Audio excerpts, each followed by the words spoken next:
Kanal Eksplozije vam prikazuje. Karić se naljutio i prekinuo komunikaciju i sa Jelenom i sa Ivanom Šopić.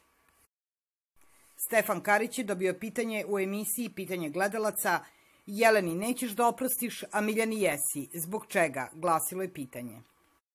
Jedna od prvih me je napala za te tepsije što sam stavio sa strane. Mislio sam da će da me podrži, odgovorio je Stefan. Ja bih stavila tačku na ovu priču, neću sa njim da se raspravljam. Shvatit će da nije bio u pravu. Mislim da će spustiti loptu i shvatiti da je pogrešio, dodala je Jelena.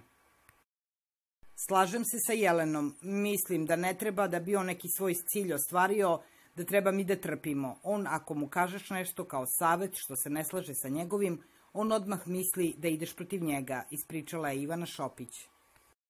Sad ne pričam ni sa Ivanom, ne mogu sa jednom da pričam, a sa drugom ne, zbog iste stvari, zaključuje Stefan. Lajkujte nam video i zapratite Eksploziju ako želite da budete u toku.